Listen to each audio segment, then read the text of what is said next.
Muy buenas, estamos aquí en el rincón de David, con David que viene hoy a explicarnos cositas muy interesantes sobre un tema en concreto que os va a ayudar muchísimo. Sobre todo, no solo con ustedes, sino también con vuestros familiares. Esto es parte de Box Digital y para poder entrar a ella podéis hacerlo a través de eatfitpsiconutrición.com. Así que, sin más dilación, os dejo con David. Y David, ¿qué tal estás? Muy bien, al fin hemos conseguido quedar para grabar este podcast. Hacía tiempo que quería hablar de ello. Además es un tema que me gusta mucho, especialmente. Tengo que decir, para empezar, que como fisioterapeuta que lleva ya 7 años currando de ello, intenté meterme en un máster que hubo súper interesante sobre fisioterapia y cáncer. No salió, por desgracia, pero tenía como bastante información guardada y me alegro mucho de que me hayas echado una mano para poder hablar de esto, al menos en algún sitio. La verdad es que estoy bastante emocionado. Me apetece muchísimo. Hoy va a ir mucho más unido a cómo el ejercicio físico, ya que estamos en un gimnasio, en un box de CrossFit, puede ayudar tanto en la prevención como en el tratamiento, como en estadios posteriores a la superación de un cáncer. Es muy interesante todo lo que he encontrado, más información que tenía guardada ya de antes. Ya hablé contigo, que a lo mejor es posible que si esto sale bien, hay una segunda parte uniendo a lo mejor un poquito más conceptos psicológicos, fisioterapéuticos derivados al cáncer. Hoy va a ser más en base a cómo el ejercicio físico es importante para muchísimas cosas, porque se sabe que ayuda a muchísimas enfermedades, a la prevención de ellas, al tratamiento de estas y a otras cosas que no tengan que ver con una enfermedad, como sentirse mejor con uno mismo, incluso que tenga efectos psicológicos. Pero vamos a unirlo más directamente a todo lo que rodea al cáncer, ¿vale? Me parece curioso comentar que buscando información he visto que varios países de todo el mundo ya han hecho mucha investigación sobre esto. El primero que encontré, obviamente, es Estados Unidos, porque son punteros, es el sitio donde mejores películas salen y el sitio donde mejores estudios se hacen. Es así, ¿vale? Ya está, ha unido. No me matéis por esto, por favor. El caso es, hay uno súper importante tengo que mirarlo, el Instituto Nacional del Cáncer, que agrupa varios conceptos, fue como un primer abordaje en cómo el ejercicio puede afectar, puede ayudar al tratamiento del cáncer, la prevención de este. Y el caso es que es muy curioso, porque todo lo que encontré en ese estudio, en ese artículo que agrupaba varios estudios y metaanálisis, como todo muy bien hecho, todos esos ítems se repiten en el resto de artículos que he encontrado. He encontrado uno de Costa Rica, he encontrado alguno otro de América Latina y he encontrado otro muy interesante que está datado en España, que hay también uno de España, que es la Sociedad Española de Oncología Médica. Se juntaron como en una especie de congreso, sí, un simposio, agrupando varios especialistas de la salud y también estadistas y demás. Y resulta que todos coinciden en absolutamente lo mismo, es maravilloso. Coinciden en que para la prevención del cáncer el ejercicio es vital, para prevenir que aparezcan síntomas, incluso que se produzca la enfermedad. Para un montón de posibles cánceres, dependiendo de dónde esté el beneficio fisiológico que ocurra.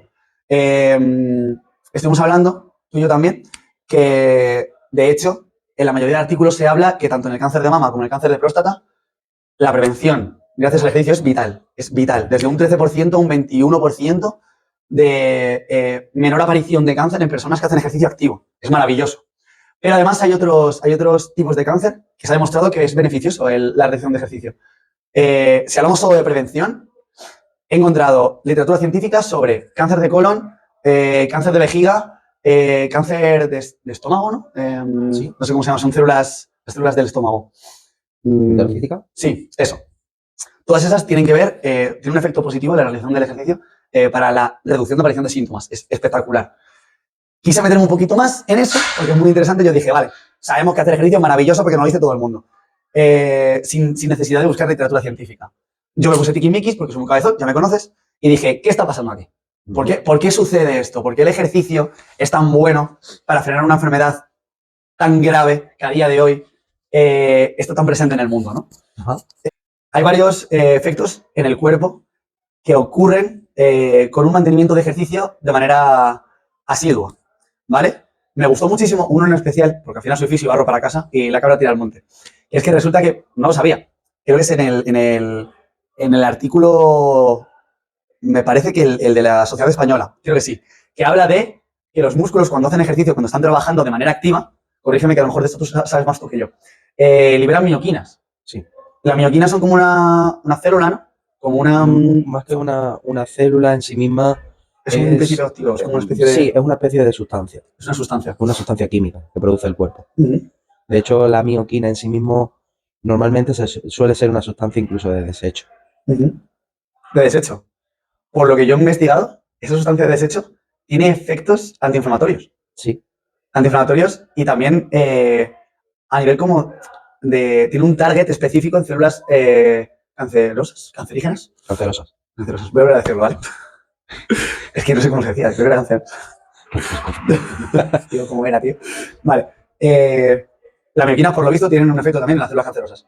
También para frenarlas, como que lo usan de objetivo. ¿Qué pasa? Una cosa.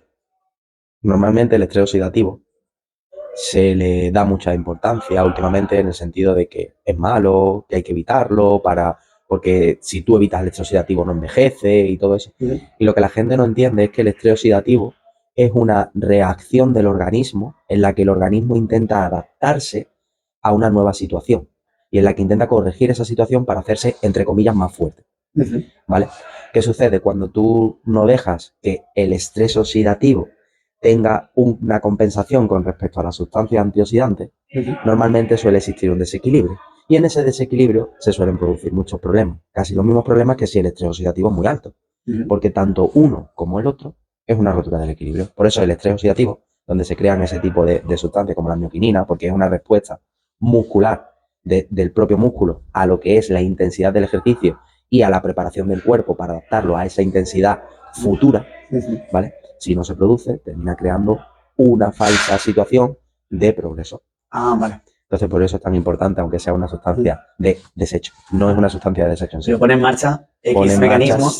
una serie de mecanismos que son necesarios para la buena regulación corporal. Vale. Por eso el estrés oxidativo no es tan malo, es una parte más de nuestro cuerpo.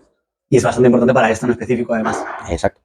El caso es que, tal y como has dicho tú, yo creo que cualquier cosa, cualquier sustancia, célula, cualquier segregación que ocurra en nuestro cuerpo a nivel fisiológico, que sea antiinflamatorio, va a venir bien también para la prevención tanto de cáncer como de muchísimas otras patologías crónicas.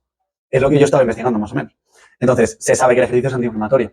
Al final es como una especie de reequilibrio. Exacto. Buscar el equilibrio corporal, tanto a nivel fisiológico, homeostásico, poner un poco en orden todo el cuerpo. Es maravilloso para esto. También he visto, lo que hemos comentado antes, que quería comentarlo contigo. El tema del ejercicio, el ejercicio llega a ser antiinflamatorio porque cuando se produce esa reacción de adaptación al ejercicio, el nivel umbral en el que se empieza a producir esa carga de estrés oxidativo es mayor. Por eso llega a ser antioxidante el propio ejercicio, porque ayuda a aumentar lo que son las franjas en las que se empieza a producir ese desgaste. Ah, vale. Es una de las cosas, hay más cosas, pero El proceso la principal relaciona es con ese. este. Claro, maravilloso. Estupendo. Por eso quería hablarlo contigo, porque sabía dar los tips para eso. He visto una cosa importante que quería comentar contigo, a ver si tú puedes darme una respuesta. Ajá, Creo que en el artículo de Estados Unidos, ajá. me parece, y si no es en el de España, están muy bien los dos, se centran muchísimo en el análisis de por qué ocurre esto. Por lo visto, el ejercicio produce una reducción también de las células sexuales en el cuerpo, como los estrógenos. Dependiendo. Y que eso, a veces, un elevadísimo número de estrógenos puede llegar a producir desniveles o desequilibrios que degeneren en cáncer. Eso solo lo he visto en un artículo, pero me parece interesante para comentarlo contigo. La verdad que, a ver, en este aspecto relacionado con el cáncer no tengo mucha idea, ¿vale? Pero sí es cierto que las desregulaciones hormonales al final lo que terminan provocando es una pérdida de la homeostasis natural y en este caso las células esteroideas, los estrógenos, perdón, las hormonas esteroideas, entre las que están los estrógenos, están muy relacionadas con todo lo que es el tejido graso. Entonces una desregulación de los estrógenos termina llevando o puede llevar aparejada a una desregulación del nivel del tejido graso. Cuando el tejido graso se descompensa, hace que todo lo que es la producción de otras hormonas también se descompense. Entonces puede ser que a lo mejor ese estudio lo tire por ahí. De todas formas, si alguno tenéis la respuesta y estáis viendo esto y lo dejáis en comentarios, pues sería genial y así pues podemos investigar más e incluso podemos abrir debate y saber qué sucede en este caso. Sería un buen favor, la verdad. Me gustaría bastante. Eso en cuanto a lo de las células sexuales, me ha parecido muy interesante. Yo sé que, por ejemplo, la reducción de la libido sí es normal, es normalizado. Sobre todo, por ejemplo, en los cánceres de próstata se puede dar una reducción de la libido importante. Y también en los ováricos. Y puede ser de diferentes puntos. Puede ser desde un punto más psicológico, a la persona sentir que ya no es capaz de satisfacer o sentir que ha perdido el sentido o ha perdido una parte de ella que era lo que le hacía sentirse dentro de su propio sexo y dentro de su propia sexualidad. Entonces puede ir relacionado por todos esos aspectos. En el caso de los cánceres de próstata, en muchos casos puede derivar también en una disfunción eréctil. Entonces, ese hecho de la disfunción eréctil sumado al problema del cáncer, sumado a esa sensación, puede ser que lleve a que la persona tenga menor deseo sexual y menor apetencia. No solo eso, sino también cursado con problemas de anedonia, es decir, de falta de deseo hacia las cosas que a lo mejor antes sí las sentía. ¿Qué pasa? Que en este aspecto es muy importante tener en cuenta que la persona debe saber que es un proceso natural donde tiene que entender los cambios que se producen y que se han producido a todos los niveles dentro de su vida, porque es un cambio vital y eso muchas veces se pierde, pero por ahí sí te lo puedo orientar. Pero afecta más, entonces, en estímulos externos, básicamente, Es decir, digamos, como ya no a nivel fisiológico, que hay algún problema, bueno, la difusión eléctrica, como has dicho, sí puede llegar a afectar en un cáncer de próstata, pero todos los sentimientos, todas las emociones negativas que genera el padecimiento del cáncer pueden degenerar en eso también, en una, pues eso, como una mala, ¿qué diré? lo que se puede provocar, por ejemplo, en este caso, es que, por, entre comillas, ¿no? Por así decirlo, para que sea más coloquial, ese mal cuerpo que tú sientes, que tú estás teniendo, te lleva a que realmente tus energías, tus necesidades vitales en aspectos sexual y demás disminuyan. ¿Pero por qué? Porque a lo mejor tu cabeza, tu preocupación en ese momento está en la supervivencia y no tanto en ese deseo, en ese desarrollo sexual. Entonces, puede ser que por ahí también vaya, puede ir relacionado con que el cáncer al final, ya te traten con radio o con quimio, termina siendo, entre comillas, un envenenar el cuerpo para quitarle algo malo. Pero es como cuando tú usas la guerra para sacar a los malos de un sitio. En la guerra no solo mueren los malos, también mueren los buenos. Y todo eso termina llevando al cuerpo a una serie de desequilibrios que pueden afectar a nivel fisiológico. Ahora, procesos en sí mismos concretos, pues los niveles hormonales, que sí suelen afectar, como se puede ver en otras afecciones, como por ejemplo cuando existe a lo mejor un TCA y hay una menorrea, o hay una mujer deportista que llega a tener la menorrea, que puede tener ese deseo sexual bajo y esa libido baja, pero viene dado por factores terceros, no directamente por un factor de falta de libido en sí, por el propio órgano sexual, sino por cosas terceras. Me parece interesantísimo, porque así puedo unirlo al siguiente aspecto, que es, sabemos que el aspecto sexual es importante también para la persona, para que se sienta bien, y hemos dicho que afecta en ello, pero hay otra cosa curiosa que quería hablar contigo, más a nivel psicológico, que es, por información que he encontrado, se ve que a nivel fisiológico el ejercicio consigue generar ciertos cambios en el cuerpo para que X células, X sustancias hagan su trabajo y tanto prevengan la aparición de células cancerosas como que ayuden a tratar en una quimioterapia. Aparte también es importante, por lo visto, todo el área, todo el entorno psicológico que rodea a esa persona a nivel apoyo familiar, emociones de la propia persona, cualquier cosa que le haga a esa persona sentirse bien. Nutrición, ¿vale? El cuidarse en todos los aspectos. Ya no solo el físico, que al final, como he dicho, barro para casa, acabo trabajando mal lo mío. Pero todo el resto de áreas es importante también. ¿Cómo crees tú que funciona el tratamiento psicológico o el apoyo a ese paciente con cáncer a nivel fisiológico? ¿Cómo podría facilitar un buen entorno fisiológico, un buen tratamiento de las emociones y el... Mira, esto al final es que cae mucho de cajón y muchas veces lo que nos pasa a los profesionales es que terminamos pecando sobre nosotros mismos, con nuestra propia autoestima y nuestras propias ganas de que nos aplaudan, ¿vale? Y no llegamos a entender al ser humano como hay que entenderlo, ¿vale? Como que cada uno se mete en su cajón de especialidad y dice, aquí estoy, bien. Y el cuerpo humano no funciona así, no funciona por especialidad. El cuerpo humano al final es un conjunto. Es en sí mismo un sistema orgánico, biológico, pero es un sistema y funciona como tal. ¿Qué pasa? Que esto a lo mejor no parece, parece muy sencillo, pero se tiene poco en cuenta, ¿no? Y esto es la base fundamental. Si tú en un ecosistema, ¿no? Vamos a pensar, por ejemplo, que tú mañana entrarás en un jardín. Y en un jardín hay una serie de plantas, hay unas abejitas, hay unos animalitos, hay unos yo no sé qué. Y tú de buenas a primera coges y quitas las rosas y las quitas de en medio. Y tú a lo mejor dices, bueno, si hay otras plantas no pasa nada. Pero a lo mejor ya la miel que da esas abejas ya no es la misma. Porque resultaba que ese polen de esas rosas era lo que le hacía a esa miel que fuera diferente, pero es que además esa miel era la que producía que todo lo que era el hormiguero de las hormigas que había en tal lado funcionara mejor porque ese tipo de miel era más rica y permitía que tal y yo no sé qué. Y son pequeños cambios. Nosotros, como profesionales de la salud, y por el hecho de querer parecernos mucho a los médicos, y no es criticar a la medicina, pero por el hecho ese de querer parecernos a los médicos, hemos perdido el sentido del ser humano. Y al final, cuando tú pierdes todo ese sentido, terminas perdiendo esas pequeñas cositas de las que hablábamos en ese ecosistema. Alguien que tenga una mala relación familiar, no es que la mala relación familiar le vaya a matar o le vaya a curar el cáncer. Eso es una falacia y una mentira que se han inventado 4 de la New Age para poder vender productos y poder vender sus aplicaciones y sus mierdas mentales, ¿vale? Y poder ganar dinero con el peor momento de la situación. Que yo soy una persona que creo en las oportunidades y creo que donde hay una crisis hay una oportunidad. Pero de ahí a vender mierda por mierda, pues no. Entonces, eso de lo que estábamos hablando, ¿no? De ese apoyo familiar, no te va a curar. Pero ¿tú crees que una persona que tiene un poco apoyo familiar va a tener muchas ganas de curarse? ¿Realmente tú crees que una persona que piensa que es una basura de persona y que es una auténtica mierda y que no tiene nada que le ate a este mundo va a tener ganas de curarse? ¿Tú realmente piensas que alguien que esté malo en la cama de un hospital o malo tal y le lleguen sus hijos de 40 años con los huevos gordos y ya negros? Papá, pero tú tienes la herencia preparada y tienes esto hecho, ¿no? Y tienes tal, no sé qué, y espero que a este no le pases tú más que a mí. Papá, ¿tú crees que eso le ayuda? Ni un poquito. Ni un poquito, pero a lo mejor resulta que dentro de la cabeza de la persona hay otra serie de factores, que son los factores de los rasgos de personalidad.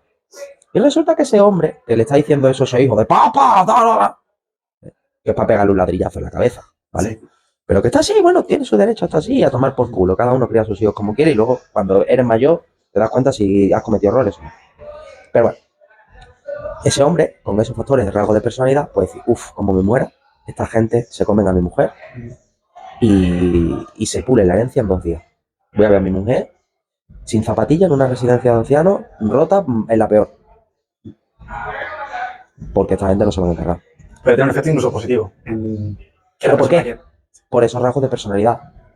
Por esos rasgos de, como a mí me pase algo y yo no luche, y no luche lo suficiente para tener arreglado todo y que mi mujer se quede cubierta y que esta panda de subnormales profundos se queden bien corregiditos y bien atados, no.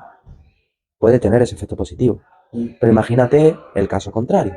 Una persona que teniendo su familia, teniendo su niño pequeño, teniendo su marido que la quiere con locura, o su mujer que lo quiere con locura, teniendo unos padres estupendos, un entorno genial, le llega eso y la desesperanza suya, su neuroticismo de decir, es que no voy a curar, es que no voy a salir, es que tal, es que yo no sé qué, su falta de apertura a esperar que los tratamientos hagan efecto por ciertos tipos de crianza, porque de pequeño siempre ha tenido todo, o porque resulta que le lleva a crear una profunda desesperanza. ¿Tú crees que no le está afectando? ¿Y que lo está haciendo más débil? Claro que sí. Esos son los factores que hablábamos antes con el ejemplo del hábitat. No son fundamentales, pero son necesarios. No es lo mismo que tú llegues, estés en la cama del hospital y tengas al lado a gente que diga, tío, tú no te preocupes, que no pasa nada. Yo soy fisio, este es médico, este tal. No sabemos si te va a curar, pero vamos a estar aquí contigo a tope. Y somos nosotros los que te vamos a ayudar. ¿Tú crees que nos ayuda? A que tengas al lado unos profesionales que digan, bueno, pues hoy es miércoles, a las 2 me voy a casa. Y si tú tal, pues mala suerte. Claro que ayuda. ¿Por qué? Porque eso afecta al factor psicológico. Alguien fuerte a lo mejor puede aguantar que el médico se vaya a casa y tal. Pero alguien que tienda a querer o necesitar ese arropo de su gente, de sus amigos, una persona extrovertida que se encuentra en esa situación, puede necesitar a esas personas para sentirse todavía extrovertida, para no caer en la otra polaridad que no maneja, que es la introversión. Porque a lo mejor en la introversión no se maneja bien. Y en eso no manejarse bien empieza la desesperanza y empieza la frustración. Y en esa desesperanza se puede construir un entorno negativo para que esa persona luche con algo tan importante como es superar un cáncer o... Equilibrado. Claro. Entonces, esos son todos los factores. Son factores no fundamentales, pero sí necesarios. Pero sí pueden llegar a crear, además de que sean necesarios de manera externa, yo pienso, por algunas cosas que he leído, tendría que informar un poco más, pero que pueden llegar a generar un buen ambiente también corporal en la propia persona. El que tengas un buen estado mental, un estado de salud mental y que te estés cuidando a nivel de nutrición y que tengas el apoyo de personas que te hagan sentir mejor o que tú mismo tengas que tirar hacia adelante, que entiendo que tiene que ser muy difícil. Pero todos esos factores llevados a cabo tienen un efecto beneficioso tanto en la prevención, como en el tratamiento de cáncer mientras estás recibiendo un tratamiento farmacológico específico más agresivo. Exacto. Al final lo importante es el tratamiento farmacológico agresivo, que es lo que más a día de hoy tiene como notoriedad, pero todo lo demás es coadyuvante. A eso me refería. Hay que hablar del ejercicio para tener una vía de introducción al tema. Eso es lo que estamos hablando. Es decir, al final es lo que te estoy diciendo. Nosotros seríamos como ese ecosistema, ese jardín. Exacto. Y ese jardín es interno. Es decir, todo lo que sucede dentro de ese ecosistema, no fuera. Pero el clima, que es exterior a ese ecosistema, le puede afectar también. Entonces, es lo mismo, ¿no? Nosotros, a nivel interno, no significa que tener ese apoyo familiar vaya a hacer que nuestro cerebro se vuelva ultra potente, ultra fuerte y pueda contra las células cancerígenas destruyéndolas. No, porque no funciona así. Pero sí provoca que los niveles de estrés estén más bajos. Si los niveles de estrés están más bajos, el cuerpo, el sistema nervioso, que no hay que olvidar que es neuroendocrino, que está relacionado con el sistema endocrino, hormonal, y con el sistema neurológico, ¿vale? Actúa de una manera más sencilla. El cuerpo no tiene que preocuparse de luchar contra lo externo, entonces lucha contra lo interno. Tiene más recursos. Tiene más recursos. Cuando tú le estás dando esos nutrientes, es como si tú llegas a ese ecosistema y en las plantas echas buen abono y echas buen agua. Y eso ayuda a que las plantas resistan mejor ese clima de fuera. ¿Por qué? Porque tú estás ayudando al medio interno. Entonces, todo ese conjunto de factores es lo que tú dices, coadyuvante, y es a lo que te venía a referir antes.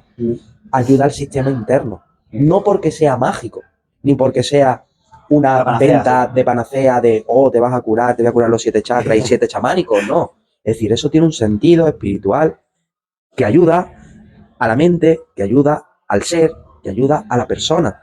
Pero es por todo lo que se produce en el sistema. Y cuando tú miras a la persona como un sistema completo, en el que no hay partes más importantes que otras, sino partes necesarias y conjuntas, ahí es donde puedes construir realmente un mensaje de salud pública. Porque empiezas a ver al ser como pieza fundamental de su propia necesidad y de su propia salud. Y dejamos de entender el sistema de salud pública como un sistema de curar y empezamos a entenderlo como un sistema de cuidar al ser. Pero es que el sistema de salud pública empieza por el propio ser. No puedes buscar fuera lo que no tienes dentro. Efectivamente. Entonces, eso que parece aquí tan literario y tan estupendo y tan de libro de José Saramago, ¿vale? Tiene un sentido más profundo y más biológico. Si nosotros, todo lo que se produce en nosotros, desde nuestras conductas, nuestros pensamientos, nuestras emociones, nuestros movimientos, la forma en la que se mueve nuestro estómago, la forma en la que suelta la bilis en su momento, todo se produce dentro, ¿vale? Y el producto viene de dentro. Si nosotros ayudamos a que ese conjunto de factores ayude de forma interna, eso se va a reflejar de fuera. Vale. No de una manera profética y de una manera de no, sino de una manera real, científica, de una manera pragmática, de una manera en la que, señores, somos seres humanos que tenemos que aprender a adaptarnos al medio. Y nuestro medio a día de hoy es un medio totalmente maravilloso donde tenemos grandes cosas que nos hacen ser nos hacen que pudiéramos ser la siguiente gran generación. Pero si nosotros no entendemos eso, es imposible que podamos actuar. Y eso es lo que pasa cuando tú llegas al hospital o cuando llegas a cualquier otro lado, en salud pública. Más va el fisio dice una cosa, por un lado, el médico dice otra, por otro lado, está yo no sé qué. ¿Por qué? Porque luego existe un gran problema y es esa propia sensación entre los propios profesionales de pisarse las colas unos a otros. Eso da para otro podcast también. Entonces, eso al final termina afectando y afecta a esa forma de ver el sistema de salud pública. Y ahí es donde todos esos sistemas coadyuvantes terminan haciendo un favor al tratamiento. Porque no olvidemos, estamos envenenando, entre comillas, a la persona. Es decir, ¿tú enviarías a alguien a Chernóbil? No. ¿A que no? Pues cada vez que lo metes en una radioterapia, ¿qué le estás Es haciendo? más o menos lo mismo. Sí. Sí, al final lo que estás diciendo básicamente es eso. Si vas a someter a la persona a un estrés tan grande a nivel fisiológico, por ese veneno que al final está siendo sometida a esa persona que va a matar células cancerígenas, pero es posible también que afecte a células que no sean, lo mejor es mantener a esa persona en un estado de mayor salud y bienestar posible para que su cuerpo consiga trabajar bien. ¿No? O sea, básicamente el resumen es ese. Claro, tú piensas una cosa. Mira, tú antes has hablado de un simposio tal, donde fueron estatistas, donde fueron gente con grandes estudios, biólogos, tal, yo no sé qué, médicos, esto, lo otro. Vale, tú piensas una cosa, ¿vale? Tú imagínate una persona de 35, 40 años que tenga su hipoteca aquí en Móstoles, un pisito donde vive con su pareja, sus dos niños pequeños de 5 y 8 años, más o menos, una vida más o menos posicionada, una persona con un nivel de vida medio alto, unos 40.000, 50.000, 60.000 en la familia, más o menos entre las dos personas, que de buena primera detectan un cáncer. Y él está pagando el préstamo de su casa, que no es que sea una casa de lujo, sino una casa de 300.000 euros, que es el precio medio que hay en la zona, ¿vale? Y ahora resulta que esa persona está en el hospital pensando, hostia, es que me muero y es que a mi mujer se le queda todo. ¿Tú no crees que desde el Estado se podrían hacer cosas para que durante ese tiempo, ese proceso que está viviendo la persona, se paralizaran las hipotecas y se hiciera una refinanciación de las deudas con el banco? ¿Tú no crees que eso ayudaría a que la persona estuviera más tranquila? Claro. Sí, sería una manera de tranquilizar al paciente mientras está recibiendo el tratamiento. Entonces, Porque eso es un fregado, es meterse... es muy fácil abrir la boca Mm. y es muy fácil decir las cosas. Mm. Yo como estatista, sí, el ejercicio físico es maravilloso, tal, yo no sé qué, porque tiene el 21% de IVA. Porque los profesionales de la salud están tan denostados en España, que a todos se les llena la boca. Y porque la salud pública no tiene un conjunto de profesionales bien... Entonces, porque eso, ¿tú crees que eso no afecta a un paciente? Un paciente que tenga cáncer y que esté así y que vea que su familia se queda desprotegida. Sí. Y que a lo mejor es un cáncer terminal. Que lo único que te sirve es para aguantar un par de meses más y poder terminar de disfrutar de los tuyos. Al final hablamos de lo mismo. Se generan datos en base a lo que sería maravilloso y se responsabiliza al paciente casi 100% de su patología y no se dan facilidades para crear eso, lo que dices tú. Si toda la información que hemos encontrado sobre el ejercicio al final habla de que es bueno y que es maravilloso para el paciente, pero en parte gran información que la he encontrado, bueno, casi toda, habla de que el paciente no puede hacer ejercicio por sí solo. Ningún paciente que esté padeciendo cáncer puede hacer ejercicio a su aire, porque puede llegar a hacerse daño o puede llegar a hacer algo que no debe. Y necesita unos profesionales de la salud que estén encima de él, cuidándole, haciéndole sentir seguro y demostrándole que realmente el ejercicio en este caso, o como cualquier otra cosa que podamos hablar en otro momento, puede ser beneficioso para él. Esto no es ir y soltarle al paciente, oye, haz ejercicio, que va a ser bueno. Y eso también es un gran problema que estoy viendo yo mucho. A nivel de fisio es como hay que guiar al paciente. No le des una hoja y lánzale a casa. Y enséñale por qué tiene que hacer lo que tiene que hacer y estar bien en cualquier patología. Esto es una pequeña lanza y rompo yo aquí.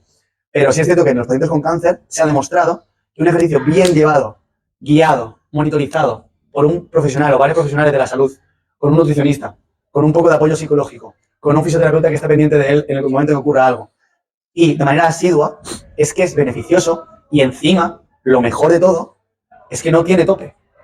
Que eso me encantó. El ejercicio, por lo visto, en varios estudios y metaanálisis y demás, se ha demostrado que se puede realizar ejercicio padeciendo cáncer sin que haya un problema grave.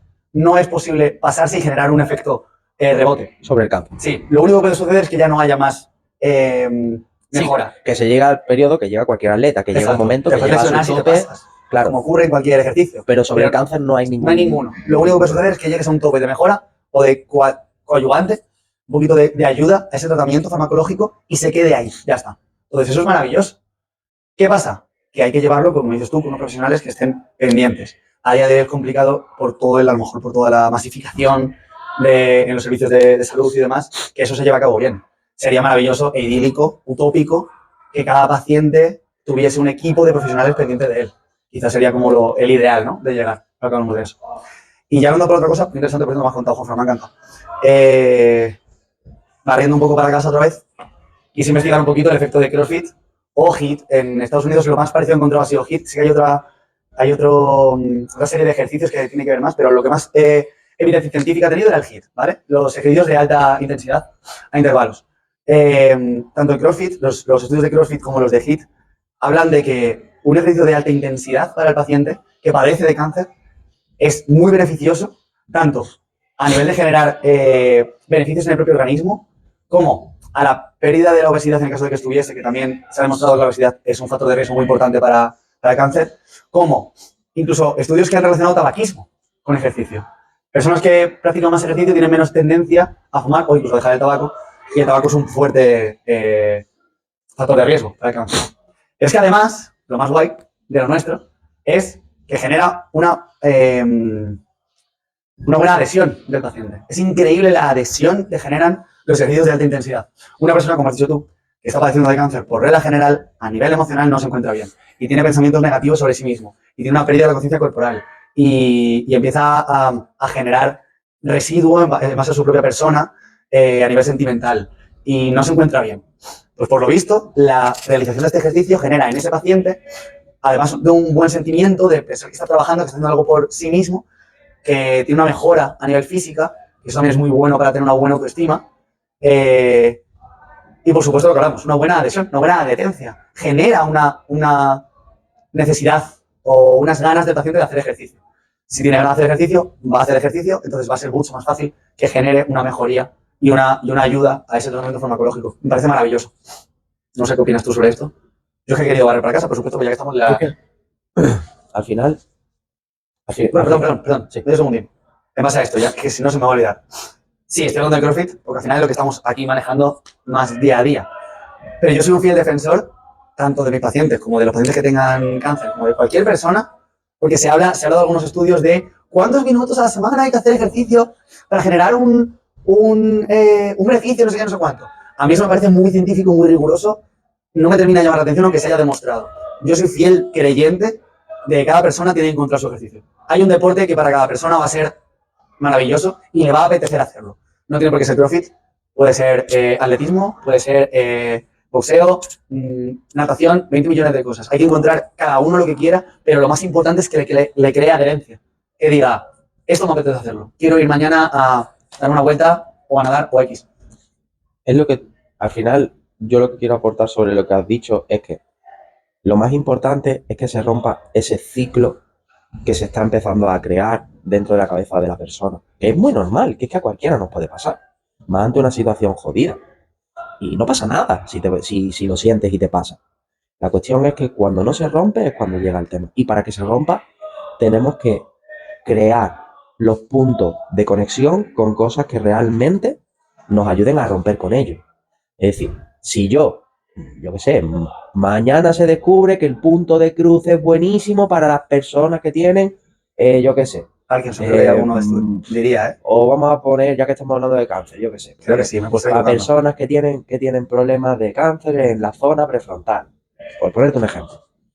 Ya, pero si a mí no me gusta el punto de cruz, y resulta que el punto de cruz puede ser que esté relacionado con todo lo que es el tema de habilidad motriz, oye, a lo mejor en vez de punto de cruz, puede ser que sea interesante coger y, yo qué sé, aprender a hacer macramé.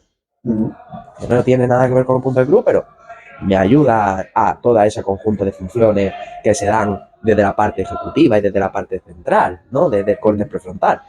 Entonces, yo creo que ahí es donde tiene que estar el tema. Y ahí es donde tiene que estar fino el profesional.